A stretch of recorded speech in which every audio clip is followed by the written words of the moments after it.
is your role with the Players Association, and how important was all the things the NBA and the players were able to accomplish in regards to Black Lives Matter inside the bubble in Orlando? And also, what was the most difficult part of your rehab, and are you 100% right now? Yeah, I think the things we were able to accomplish in the bubble were great. I think across the board, players, staff, coaches used our voices and used that platform to bring about some change and also to start some serious conversations that we're gonna have to continue to work on going through this next season and the future for really the rest of our careers and our lives. It's going to be a fight that has to continue, and I think we've done a great job of kind of setting the stage and setting the example and starting that fight. And as far as my rehab, things have been going good. Everything's on track. Everything's on schedule, thankfully. So no hiccups.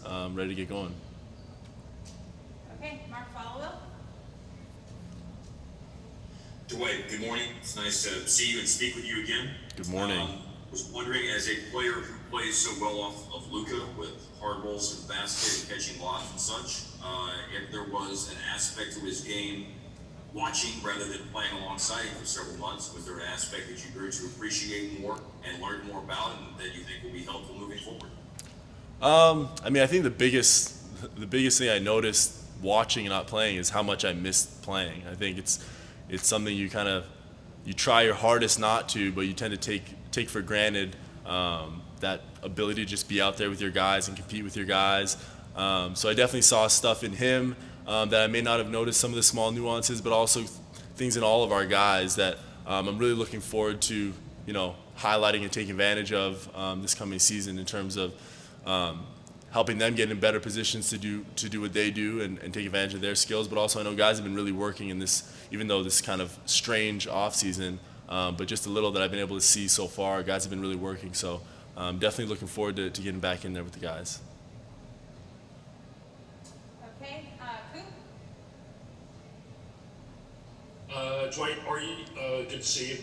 Are you full go, 100% first day of full contact practices? And can you, how do you feel about the mindset that has been publicly addressed as far as the players that have been acquired and just the mindset of being a more physical team, not just wanting to outscore people, but to be better defensively and maybe in the process being more physical in doing that? First question, yes, full go, ready to get to work. Obviously we haven't been playing, but hopefully that game shape will come quicker than in years past, now that we've really been putting in some work here in this offseason and on an individual basis, so hopefully that will come back quick. But yeah, full go. But in terms of the second question, yeah, defensive minded is what we have to be. I think we've proven that we can score. We've proven that we have a lot of offensive firepower, and we're bringing some more offensive firepower as well. They're not just bruisers or whatever you want to call it. These guys are skilled players that are coming in to contribute on both ends of the floor. But yeah, we definitely have to continue to improve that side of the game, and I think that focus is going to be huge in camp. It's going to be huge for the whole season, because as we've seen in the playoffs, it really comes down to how you can stop people to give yourself the opportunity to really take advantage of your offensive skills. So yeah, that's definitely going to be a huge focus. Callie.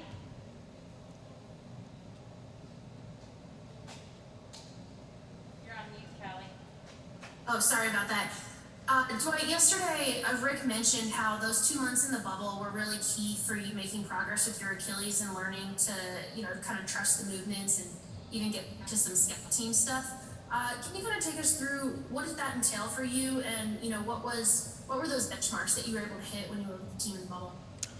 Yeah, so the bubble really gave me a chance to be hyper focused and hyper diligent on the rehab, and I think regardless of the circumstance, that was my plan going in. But just the nature of the structure of the bubble and every day how rigid our kind of schedule was, I was really able to focus in and listen closely to my body and relearn some of those movement patterns and relearn how to kind of trust this new physical structure that's in my body. So getting able to gradually step into the different stages of the rehab, with no noise was really helpful for me, and obviously having the team there every single day and being around them every single day emotionally was good for me because it felt like I was a part and I was able to contribute at least in some way, even though it may not have been on the box score. I was able to be around the guys, which really kept my spirits high and kept my motivation high to want to fight to get back as quickly as possible. But yeah, I hit a bunch of benchmarks throughout the time in the bubble. I mean,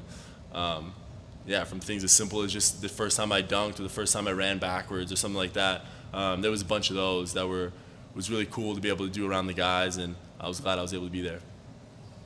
Okay, Brad. Hey Dwight, good to see you again.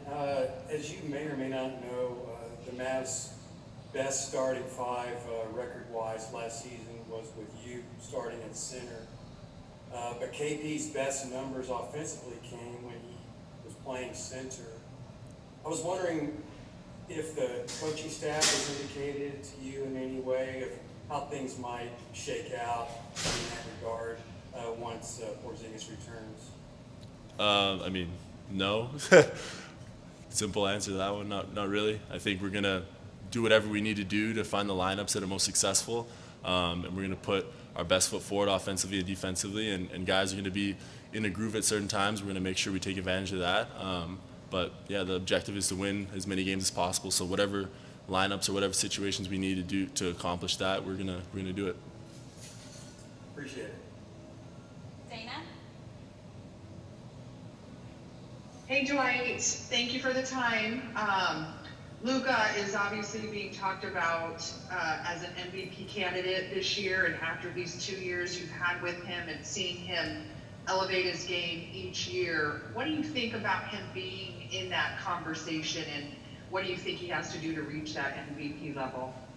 I mean, I'm excited for him. I mean, accolades aside, I think his mentality is more on the winning front. I think he's of the mindset that if he puts in the right work and we win as a team, then all of that kind of stuff just will come or not, and he'll be happy, I'm sure. But his focus is on winning. I think that's what makes him such a good teammate, is because he's showing up to compete, and that's the biggest thing. I know it really hurt him to lose in the bubble last year in the playoffs, and to kind of see that look in his eyes, the fire that he wants to compete and go further, is what's most exciting for me. So I think as far as specifics on what would need to happen stat-wise or whatever you may be asking in terms of getting that award, I don't think that's really on the radar. I think he's trying to win as many games as possible and then let the chips fall where they may in terms of those kind of individual accolades.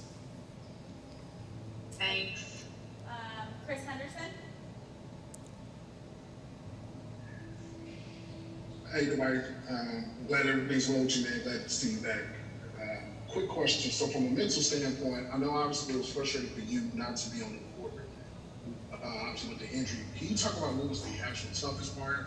Maybe the recovery part, or just like getting back to where you were for as a physical standpoint? Because I understand for you, like, athleticism is a big deal. Can you talk about that? So you're saying the most difficult part that's not mental? Yes. I mean, it's kind of hard to describe, but I guess when you're in a boot for a prolonged period of time and you're not walking for a prolonged period of time, there's some small muscles and like the little bones in your feet, they don't die, but you haven't used them for so long. It takes a very long time to kind of get them comfortable again. So that was probably the hardest part, was just feeling like I could trust my foot. Surprisingly, there was actually no pain at all with the Achilles, knock on wood, from start to finish. But just getting used to your foot again and being able to move your toes again and be comfortable with your ankle and stuff like that, that was probably the most difficult part. Okay, we'll do two more. Eddie.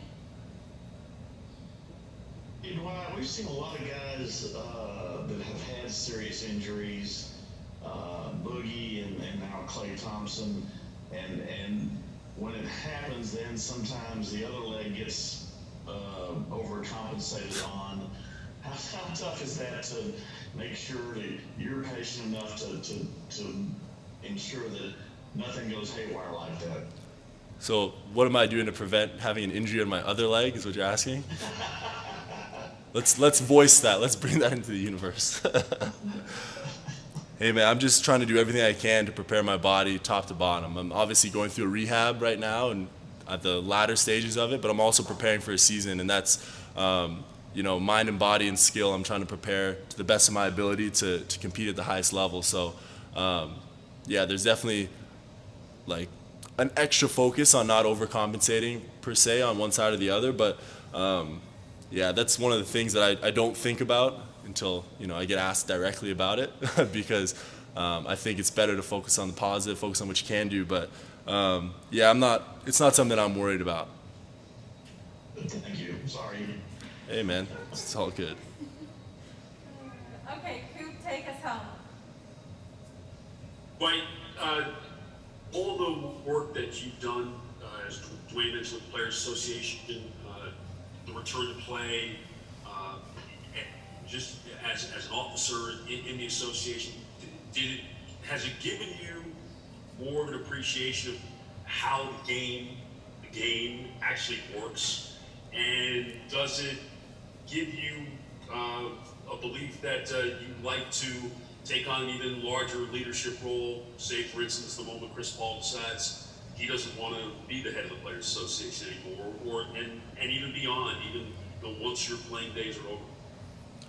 No, it's definitely given me a massive appreciation for what goes on behind the scenes in terms of coordinating the opinions and the needs of 450 players to kind of come together and have that kind of representative voice is very difficult, and Chris and the union have done an amazing job, I think, especially through this weird time doing that. But then on the other side, the league kind of having to coordinate with those desires and those voices, and then building an environment where we can compete at the highest level. I was taken aback at first when I realized just how many people are involved and how much time it really takes to put together a season in general, but let alone kind of a bubble pandemic situation, and then now this kind of unique season we're going to have this year. So I was definitely very appreciative, was I guess the word I would use to describe my role in this league as a player, because some of the things I didn't realize had to go in that we were all taking advantage of as players, now I see, and it's really quite fascinating. But in terms of the future, my objective here is to win as many games as possible and to compete with these guys and for this city, and that's my only focus right now. Okay, Dwight.